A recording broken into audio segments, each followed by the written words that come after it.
Hey there, this is Stephen Weigel, and I made a True Love Waits video recently with Levi McLean.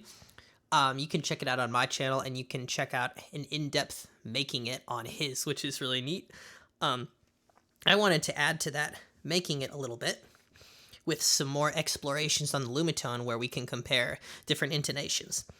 Because Levi did all the cool editing and orchestration, and what I did was I picked the chord progression on the lumitone. So if you were to play True Love Waits in 31 tone equal temperament, but choose the closest analogous notes you could possibly get to the 12 tone version, you'd get something that would be slightly more harmonious and also less Zen harmonic. So if you played that version, you'd get this. You'd get C, G, and B for the first chord.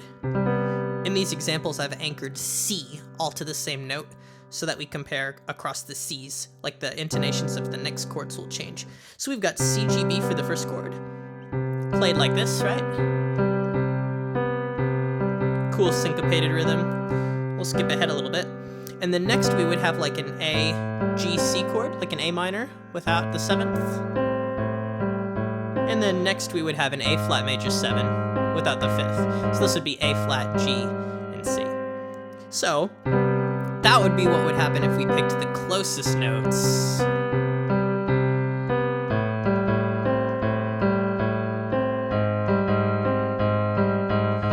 And you can see that those chords, they sound pretty close to 12 tone equal temperament. The thirds are a bit pure, and the 5th is slightly flat, but it's not really that noticeable, I don't think, in this context. A little bit, though.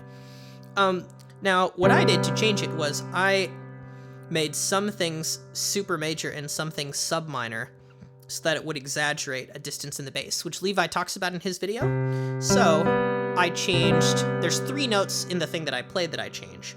One of them is I changed the B to B half sharp. Now, in this standard preset layout, notes that are 1/31st apart are lined up like this. So they're actually not right next to each other. So it can be a little bit tricky to think about, but there's another layout that does the opposite, but then certain other intervals are harder to play. So no matter what layout you have, you'll be choosing. So here's the version that I did in the video. C, G, and B half sharp. And then, in order to kind of make the B half sharp fit in with our note down here, I changed this to A half sharp as well, so that I could play B half sharp if I wanted to. But really, I'm just thinking about G and C on the top in the first part. I add some variations and more notes later. So what we're talking about is the basic skeleton. So we have C, G, and B half sharp, and then we have A half sharp, G, and C, and then A sesquiflat, G and C. So here's how it exaggerates the bass line. Listen to what happens in the bass when I go from A half sharp to A sesquiflat. A sesquiflat is like A flat and a half, or A heart, here between the lines lingo. A shat, here between the lines lingo. So right there, here.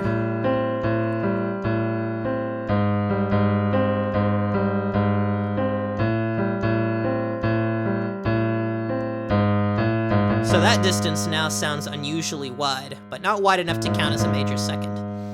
It does do that, however, in 19-tet and 24-tet. So now, let me show you playing this against the normal notes. So what I'm going to do is I'm going to play a version of these chords that has A half sharp, A sesquiflat, and then I'll switch to A flat, the normal one.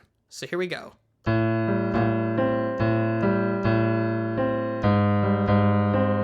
Now here's A and A flat.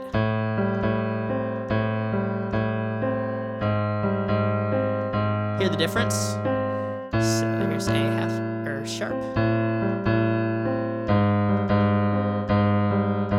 Then A.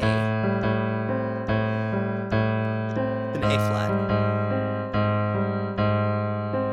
So that, I think, has a really interesting effect. The difference between going like this and going like this. It's just a different feeling. So now what I can do is if you want, I can switch into the other tunings and show you the slight differences with those. And then at the end, I'd like to do just a combination where I just play through like each tuning and compare the super major and sub minor version with like the normal major and minor version in 31, 19, and 24. So now what we're going to do is we're going to switch to 19. So here we go. We got 19 laid out here. Of course, there's less notes per octave, and it still has sub minor and super major intervals, but a sub minor or super major alteration is going to be the same as a chromatic semitone. So basically, just what that means is it's going to be even more exaggerated than in 31. So here's our C stuff right here. That's kind of the sound of a few 19 steps there. So again, if we use the white keys, we get the diatonic scale, or the blue keys, I should say. So the normal way to play it would be like this, with C, G, and B.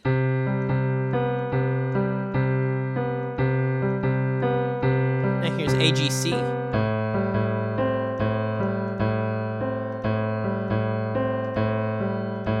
then I think this is A flat, G, C. No, here it is.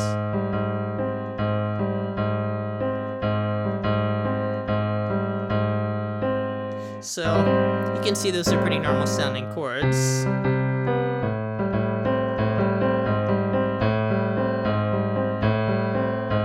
Now in 19th, something really weird happens where if you have this A, right, and raise it to the next note that you can, you get A sharp, not A half sharp.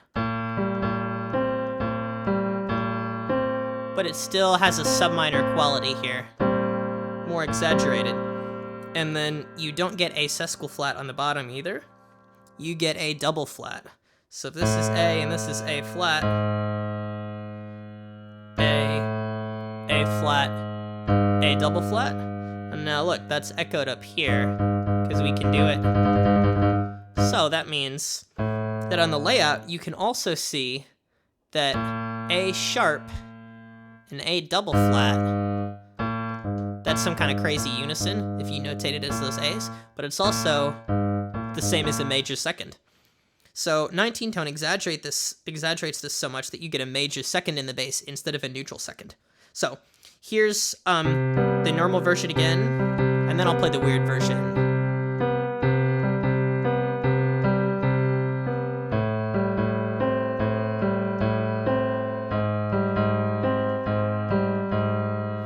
Okay, so now I'm gonna do this. B sharp. Then we want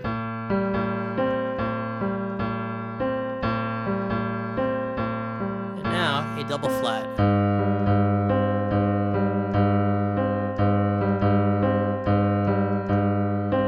Okay, so you kind of heard the sound of the B sharp here. A little bit more grating than in 31 tet. Like there's a bigger difference between B and B sharp in 19 tet and in 31 tet than between B and B half sharp in 31 tet. So let me go ahead and compare the bass lines now between the weird and the normal versions. So it's the difference between going like this, doing this,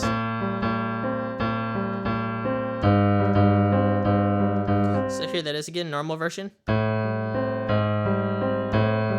and A flat, and then here's A F sharp, A sharp, sorry, and A double flat. Normal, stretched. Pretty cool stuff, isn't it? So I think in 19, it would have been really cool to have that distance just totally be large enough that it actually sounded like a major second, but you would run the risk of losing the identity of the chord progression. So whether you want to use one tuning or another is just entirely dependent on what kind of sound you want to get out of it. And I think a lot of that just has to do with what you personally want somebody to hear. if they're actually listening to the intervals. So now we're going to try 24. So in 24, I think it's going to be, in some sense, it'll be more exaggerated, and in some sense, it'll be less exaggerated than 19. The major second distance in the bass will happen again instead of a neutral second like in 31. So in that sense, it will be more exaggerated than before. But the distance between the a note and its next alteration up, like the next degree up, is smaller. So in that sense, it's less exaggerated. So here's our spots. 24 is a little interesting because it has the normal 12 layout. Like here are the white keys, right? And then the black keys are right here on the purple notes. Well, they kind of look purple to me. They probably don't look purple on the camera, actually. Okay, so let's go ahead and play this in 24. And now we have a B here, right? And we're gonna raise it to B half sharp. We have half sharps again in 24. And I'm trying to remember this. Let's see. All right. Okay. So that would be A half sharp, and then this. If this is A flat, then A half flat is here. So we can see that major second distance again. Okay, here we go. So starting with a weird version. A half sharp. A sesquiflat.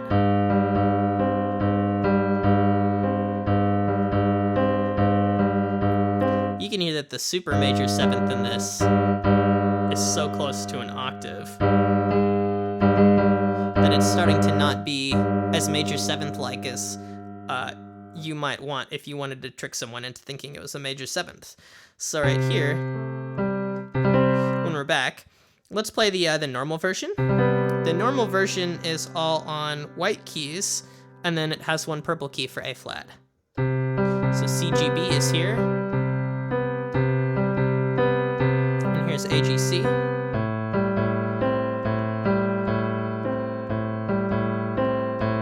And now here's A flat. Since we're playing in 24, it's the same as it would be in 12-tet. So this is exactly how you would hear it in the normal version.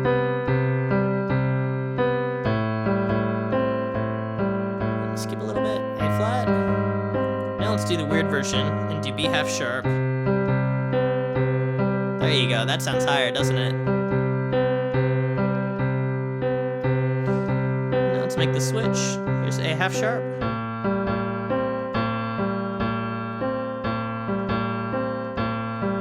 Here's A sesquiflat.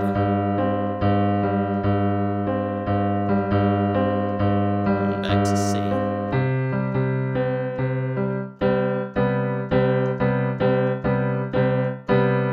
It's kind of cool to compare, isn't it? All right, so neat. Those are the differences between the different versions then. Now let's do a comparison where I'll just directly for each tuning play the analogous version and then the subminor super major version right after. So we'll go ahead and start with 31-tet.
on to 1910.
Okay, next up is 24 tone equal temperament, or quarter tones.